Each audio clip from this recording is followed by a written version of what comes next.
Ili ufanikiwe kama mfanyabiashara, ili kuongeza mapato katika biashara unayoifanya au katika ujasiriamali unayofanya, ni lazima uwe na vitu vitatu ambavyo ni vya msingi katika eneo la kibiashara. Jambo la kwanza, uwe na ujuzi wa mauzo, namna ya kuongeza mauzo na tekniki zote ambazo zitakusaidia kuongeza mauzo katika biashara unayoifanya au bidhaa unayouza au huduma unayoitoa. Na hapa natakiwa kuzingatia vitu kama namna ya kuweza kupanga bei vizuri ili kumvutia mteja, ili upate wateja wapya, namna ya kuwapata hao wateja wapya kwa triki ya bei. Na maana unaweza ukawa unatoa ofa za bei kwa vipindi fulani ili kuwavutia wateja wapya, lakini pia kuwafanya wale wateja wako ambao uko nao kwa sasa wanunue zaidi. Na hii itakusaidia kufanya mauzo yapate kuongezeka na mapato katika biashara yako ipate kuongezeka, lakini pia utaongeza advantage ya kupata wateja wapya katika biashara yako unapokuwa umeweka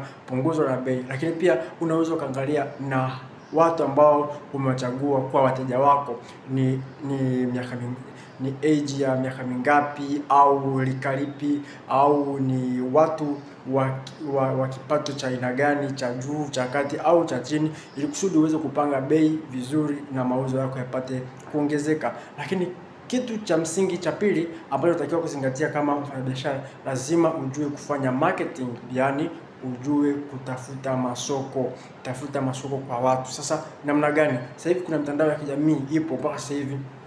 Kuna Facebook, kuna Instagram, kuna WhatsApp, kuna mitandao mingi sana ambayo unaweza kuitumia kujitangaza. Namna gani utajitangaza? Kuna watu ambao tayari kuna fame kubwa au biashara kubwa tayari imeshakuwa. Una uwezo kumtafuta mjuzi ambaye unamjua yuko competent katika eneo la kutafuta masoko akakusaidia. Lakini kama bado uko mchanga, unaweza tumia mitandao yako ya kijamii wewe mwenyewe kujibrand. Ile brand name yako unaitangaza, unatangaza bidhaa zako, lakini pia unakuwa unatafuta namna ya kufanya contact na wale wateja ambao unakuwa unawapata ili kusudi uweze kuwatunza.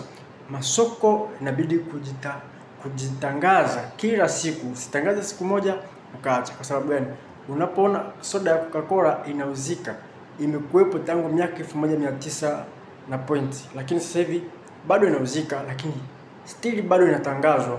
Kila baada ya miezi kadhaa tangazo jipya linatoka, kwa sababu ni wanatafuta namna ya kuweza kuweka attention wateja waweze kubadiki wanaikumbuka soda hiyo ya Coca-Cola. Kwa hiyo na wewe story ujitangaza kila siku ili kusudi watu wapate kujua unatoa huduma gani, unatoa bidhaa gani, au kitu gani ambacho unaweza kuwaofa watu wakakupa pesa zao. Jambo ambalo ni la mwisho, ambalo ni la msingi sana kama mfanyabiashara kulizingatia, ni kuhakikisha unapata mafunzo yatakayokusaidia katika eneo la finance management, yani ile eneo la usimamizi wa fedha katika biashara yako. Kwa hiyo hili jambo la tatu ni la msingi sana. Usimamizi wa fedha ndio unaweza kufanya biashara yako ikue au biashara yako pia ikaanguka.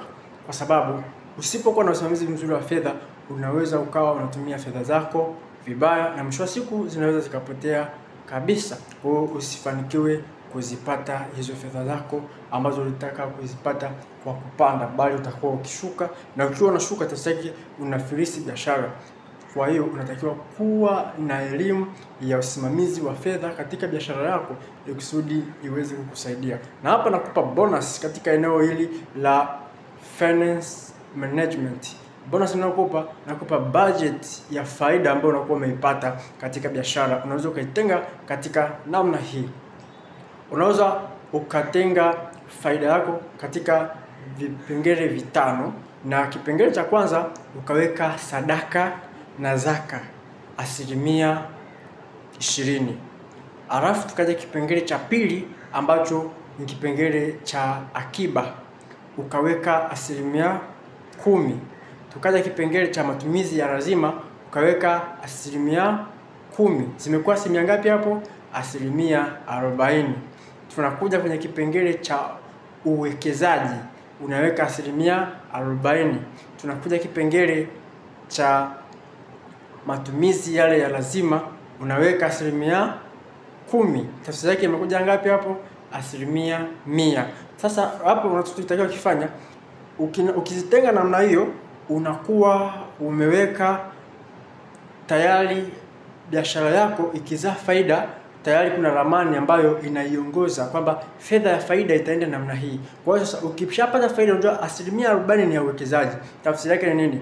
Unairejesha ile 40% ya faida uliyoipata kwenye biashara yako, inaendelea kuzaa. Alafu unachukua 20% ambayo itakuwa ni sadaka kwa Mungu ambao unamwabudu katika utukufu na nguvu alizokusaidia kufanikiwa. Utampa 10% ya zaka, 10% utaenda kuzitoa sadaka, na kwa mwezi mzima utaweza kuitenga namna hiyo sadaka na kuweza kutoa hiyo 10% kama sadaka katika vipengele mbalimbali pale unapoabudu. Lakini pia unaweza ukachukua 10% ile ya matumizi ya lazima ambayo unaitoa katika ile sehemu ya faida, na ukaitumia katika vile vitu ambavyo ni vya lazima kama mwanadamu ambavyo unatakiwa kuwa navyo.